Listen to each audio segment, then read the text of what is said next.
Hello, I'm Ben. Welcome to the channel. So today we're going to do a video about harsh truths that I know now in my 40s that I wish I knew in my 20s. And I am going to be using a format here based on a item that Eric Partiker made from his newsletter that he shared in February of this year. I just think it's a good way to start out. So harsh truths that I know now that I wish I knew when I was younger. And this talks specifically from a business standpoint, but it can be looked at as relationship and leadership standpoint as well. So let's go through these things. Number one, he talks about resilience isn't enough. I talk often in videos how important resilience is, but I don't think people know what that means. And typically, here's the best definition. Don't be fragile. Life's short. You don't have a practice session, right? So when you go through it, be hard enough to go through it, whatever that means, okay? Part of growth and part that requires resilience is growth is change, okay? When change is so big or it's so fast that you're not comfortable with the size or the speed of which you're happening, that's when you get hurt or dismayed. That's when you need to be resilient, okay? So here it says anti-fragile. I think that's a great suggestion. Be resilient to the point that you can handle just about anything. Because if you read the Stoics, or if you read the Bible, or if you read this, any other book that's been around more than 1,000 years, what they tell you that the human situation is largely suffering. And the success that people have is their viewpoint. Are they positive or are they negative? And how they handle this suffering. So that's why resilience is so important. If you can be resilient and look for the takeaways, right? Whatever it is. I mean, you can even talk about a divorce or a death in the family, or look into what it is and find out what the takeaways are that you can do and improve yourself by, okay? And that allows you to be stronger and smarter and more resilient for the next thing that comes down the pike. Okay, the next thing he says, good leaders look into the mirror when something doesn't go to plan. I say that's an exceptional one. Look in the mirror. You want to know always what you could have done differently, not to be resentful or to be remorseful, but so you can be educated. Find out what that situation taught you. So take the time to pay attention to what it is, write down the things you came from it, and implement that moving forward, which will add to your resiliency. So that's a good one too. Number three, he has leadership is not defined by status, control, power. It's defined by your ability to serve others, even when it's uncomfortable and inconvenient. Jesus Christ was a servant leader. He said he came to the earth not to condemn it, but through him it might be saved. He came to serve those who he would then deliver to his Father, right? So if that worked for him, it's good enough for me. I think servant leadership is the only way to be a leader. I've had bosses that didn't understand that, and they were terrible, and they ran teammates off left and right. But if you can serve others, it will let you grow. You let them participate. They know their value. So psychologically, they know that they're in a safe environment, but they also know that they're appreciated, and that will serve you better. You'll have a more tenured team. A more tenured team produces more tenured results and a more tenured product, right? So it's a better quality of products and services because you have a tenured team that knows what they're doing because they've been doing it longer. So that's why leadership is basically a job in serving others. You serve those people, they stay, and it makes everybody's life better. Okay? If you work in a place that has constant turnover, they don't have this in effect. So go somewhere else. And I agree with that. I agree with that point. Number four is reaching your full potential may alienate you. There will be some that don't understand or support your ambition. So I always talk about on this channel the importance of individualism. Don't allow yourself to be put in groups. Just because someone grew up where you did and they have the same color skin that you do and they believe the same things as you doesn't mean they value the same things that you value. So it needs to be an individual thought process. So his saying is reaching your full potential may alienate you. I say it this way. As you become better and grow, other people may not fit in your lifestyle anymore. Okay? And as you expand to be a better you, the you that God intended, whatever that may be, you're going to lose some folks along the way. When I look back at my friends at different times in my life and where I am now, I didn't sustain a lot of them. And, the ones that did, they were growing too. It may have been in a completely different direction, but the respect is always there, but just know that it will alienate you sometimes when you're becoming your true self. So when people have an issue with being alone, this could be a problem because you may not be able to develop on your own because you're too much of a group or of a social personality. I'm not saying be antisocial, but you need to be you. You need to be the individual you are. You need to be strong enough to do that. Somebody says, well, what if that means I'm alone? So what? Alone time is better time to think, better time to pray, better time to meditate, better time to read. And the Bible also says this, for everything there is a season, right? So yes, you may be alone for a period of time, but that season may teach you to better respect someone in your life later. Or it may teach you how important these characteristics of yourself are to you so you can better be a person for someone else later. So that's the point. You should value every season for what it is and try to find the benefit of it. So I do agree with that number 4, sometimes your full potential may alienate others. Number 5, I agree with completely. Business is ruthless. Here's the part about that I want you to hear. You may choose to play fair, but you can't expect the same from others. I would go beyond that and say, yes, business is ruthless, but also personal relationships are as well. Think about betrayal, right? It's such an ugly word. The only way someone can betray you and damage you is that they were someone that you cared for, that you loved. So think about that. Betrayal, the only person who can betray you is someone that you love. So that's why you need to limit how many people you put on that mantle. Because the more people you put on that mantle, the more people that can damage you. And from a business aspect, you have to expect people, the golden rule, do unto others as you have them do unto you. You need to expect people follow that, but you need to, aspire to think that people will follow that. But you need to expect that's seldom going to be the case. Okay, you will have people, and you will learn this, especially in business, that in the room with them, they're your greatest support. But when they're not in the room, they're talking about you in a negative manner. Also, I'll go to that and then I'll move on. If somebody's coming to you and gossiping about others, as soon as you're not in the room, they're talking about you. So just know that that's the case. That is a fact of life. And when you're younger, you don't think about that. But when you're older, you pretty much assume that that's the case. The next is number 6. It's important to decide who you will spend time with. It's more important to decide who you won't spend time with. I agree with that. So let's say it this way. It's more important to decide who you won't spend time with than who you will. Because if you spend your time with negative people, you will be a negative person. If you spend your time with dumb people that don't do certain things to increase their intelligence, then you will be a dumb person. Ultimately, you select what you will become by what you keep around you. Birds of a feather, as they say. Okay? So the more important thing, though, is who you won't spend. Don't waste your time on certain things. Don't waste your time on certain people. You need to say that to yourself in your brain. I'm not wasting time on this. Be deliberate. And I use that word deliberate. When you deliberately do something, then you know what the result's coming and you know you're the better for it. So be deliberate and be specific in that response. Number 7 is you encounter failures, rejection, and heartbreaks on your journey. Guys, that's constant. Every day there's a failure, a rejection, or a heartbreak of some kind. Okay? If you aren't winning, you're learning. So I talk about that in winning or losing. It's simple. You win or you learn. Relationships, that's the best way to find about relationships. People that are monogamous to go from one relationship to the next, they call that Tarzan monogamous, where they don't let go of one person so they've, got another one. You have to watch out for that. In the end, if you're an individual that values your worth and you take time building that, hopefully you'll ultimately find somebody that does the same, lives the same way. And man, couples that are like that are the ones that everybody else is envious of, because they have each other's back just because it's a natural state of being, and that's a whole different world. But just remember that if you aren't winning, you're learning. 8, he says 20% of your actions will produce 80% of your results. That's the 80-20 rule. That's correct. 20% of the people in your life will give you 80% of your opportunities. That is true, and you need to identify that 20%. So think about what is said. 20% of the people in your life will give you 80% of your opportunities. That is true. So you want to be around, that's why it comes back to you want to be around the right people. If you're around the wrong people, then they will give you opportunities that aren't going to make you better. There may be opportunities that take you down a deadly path.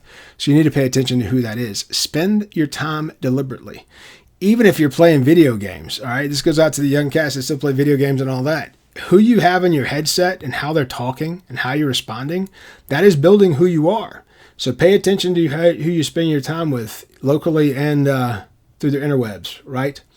Number 9 is a leader's job is not to master everything. A leader's job is to identify what needs to be mastered, then find the person to master it. I agree with that completely. It's not a leader's job to know everything. It's a leader's job to find the people that do together as a quantitative result.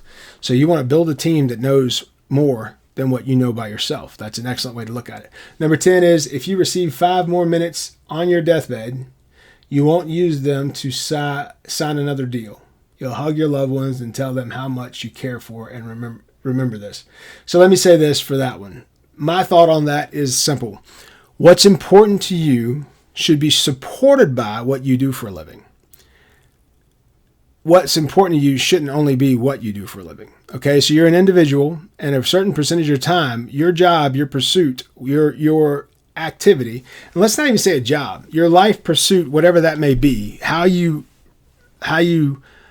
get your influence and your impact out there, that should be important to you, but it's only one piece of you. You have your psychological piece, you have your familial piece, you have your social piece, you have your spiritual piece, and physical, if I haven't said that yet.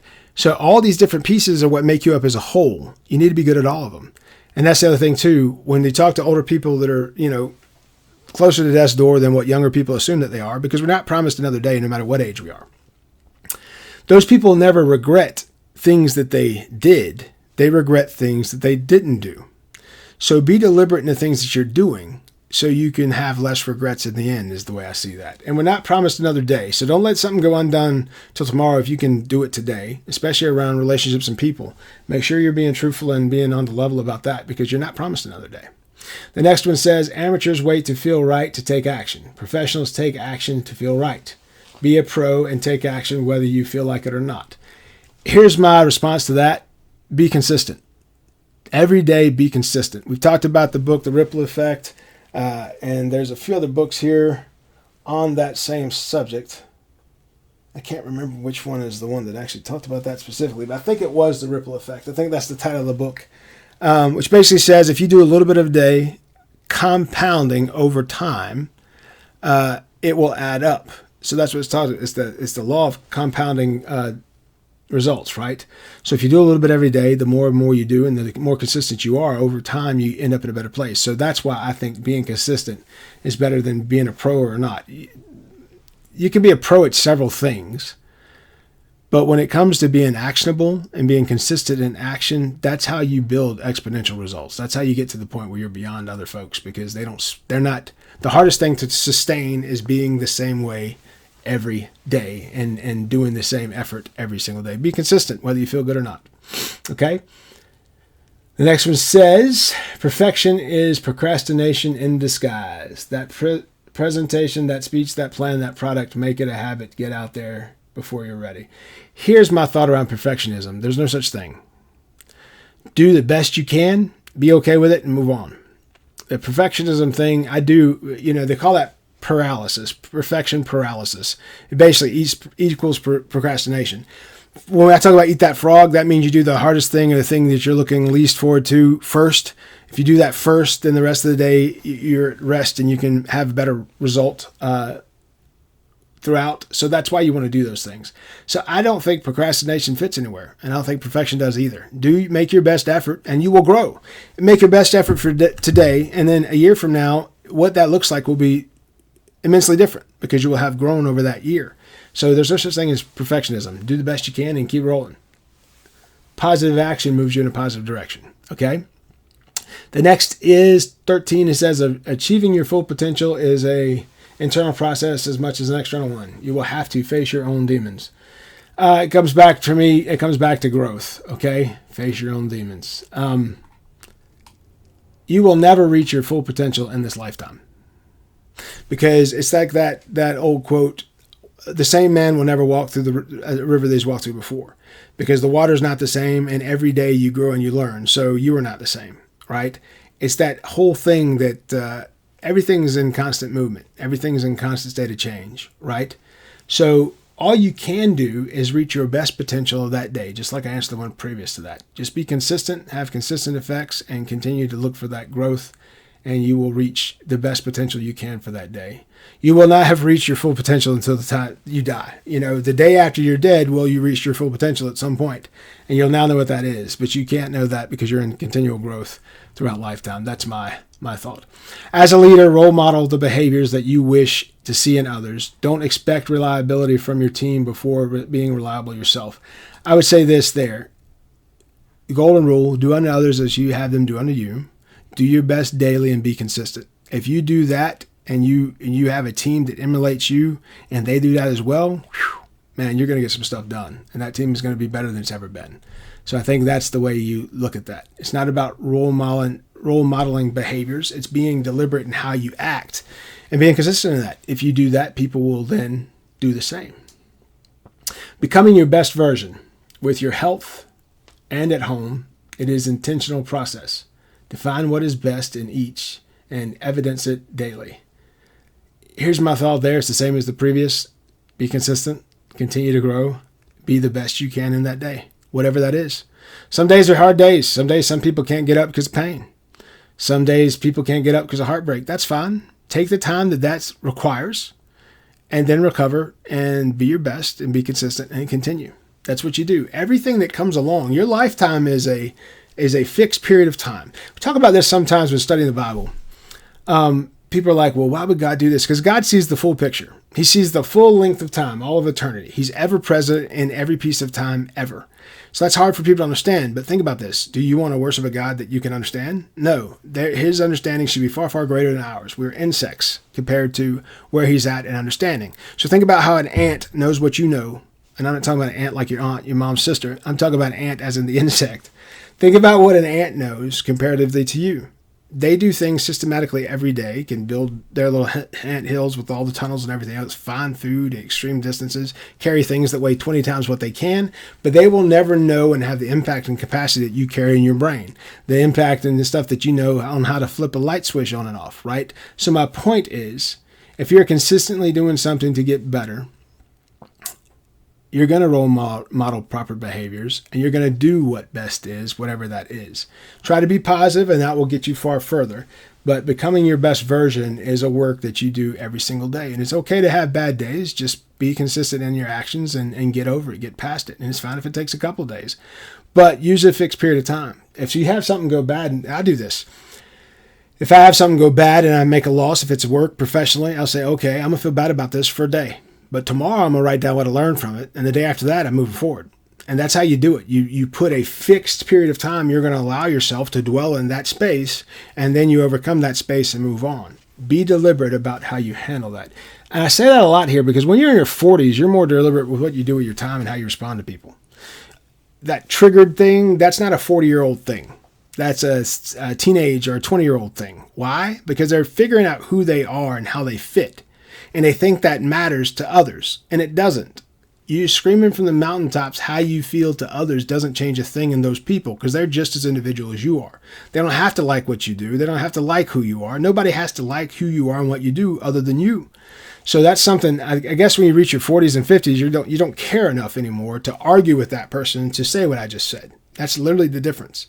So people talk about Generation X or Gen X. When we grew up, Gen X, nobody cared about our opinion, and they told us that with regularity. So we just kept it to ourselves and trudged on through what we had to do. So I think that's the part, that resiliency, it comes from having a thought process like that, okay? The next, it says, a leader must make difficult, unpopular decisions is not so much about being liked as it is about being respected. I don't really know what he does for this sentence. As a leader, you have to make the best decision based on the knowledge you have at the time. And you have to be fine with that because it is what it is. If you do that and you're not influenced by things that aren't true to what you're thinking about, then you're fine. People will respect you because you're acting consistently and you're acting with honor and you have the golden rule. You don't treat people poorly. That's where you get respect from. So it's not about your decision making. If you're consistent and you respect people consistently, that's how you get respect. And the other piece is, in life, it's not about being liked at all.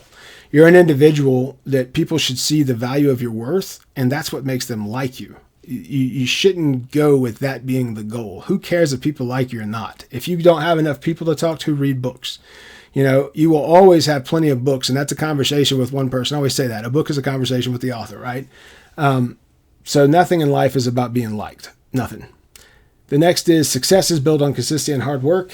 If you're not where you want to be, you probably aren't ticking one or both of those boxes. Success is built on consistency and hard work. That's a fact. The people that work harder and they are consistent. And it's not about working harder. It's about consistent. Most people fail at being consistent. They won't do the same thing every day to get to a point. So yeah, you've heard me hammer that into the ground here. True leaders talk less and listen more.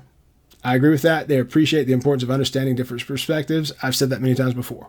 If someone disagrees with everything that I believe in life, me and that person will have an interesting conversation, but that person is going to educate me on what the opposite side of the coin is, and that's invaluable. So one of the best professional relationships I had in the past was a gentleman who liked me as an individual, and I liked him as an individual, but we were two completely different people. If I said yes, his answer was no. We were always on the opposite side of the coin. And so at one point, he and I had to negotiate a contract, I was put in the role of negotiating a contract, and I could pick two team members, and I picked him. And when I picked him, they laughed at the boardroom meeting at the table. Everybody in the room laughed and said, "Why?" I said, "Because he's going to tell me what I'm not thinking. And if he's telling me what I'm not thinking and I'm thinking what I'm thinking, then we're going to the table to negotiate with the full picture." And we were extremely, extremely effective because of that.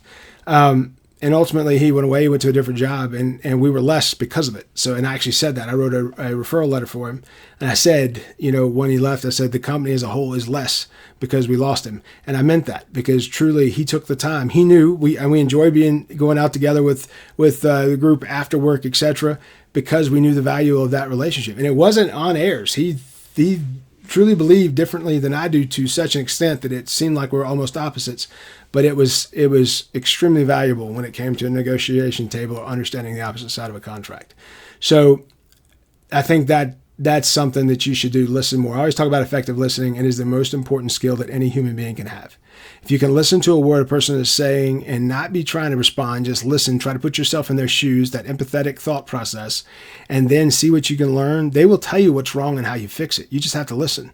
And then respond back in a way, and you say, "So you said this makes you feel this way," and you say those words, and then they should confirm what you just confirmed about it, and now they know that they're important to you and that you're showing them that care.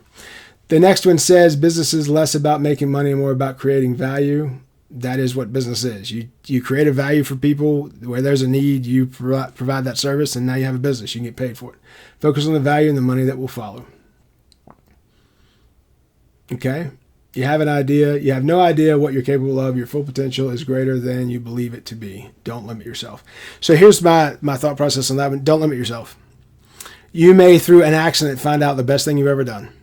And it may give you more opportunities than you've ever had before. So I agree with that. Don't limit yourself. I'm going to put this as the thumbnail to the video. I always like to do these because as you get older, you come up with more of this relevance. I've learned these things through my own suffering and through the lectures and the teachings of others. And a lot of that comes from books, through those teachings individually. So I would say that to everything. So that's the last one I would say that I know in my 40s that I didn't know in my 20s. Reading daily is extremely valuable. And if you read daily, you will be better than those around you. You will be more responsive than those around you. Will be more receptive to change and to growth than others around you because you're doing that on your own daily. If you take 10 minutes a day just to read a few pages in a book, at the end of the year, you'll have read probably 6 to 7 books, right? Depending on the length of the books. Take some time, block it out, and do that. It will make you better. That is the end of this video. Harsh truths I know in my 40s that I wish I knew in my 20s. And there'll be other videos from this from time to time. I think videos such as these are important because you can see kind of what my thought process is. And maybe you'll look at some of that and it'll have some value to you. I'm Ben. If you like information like this, please subscribe. Please share. Be good.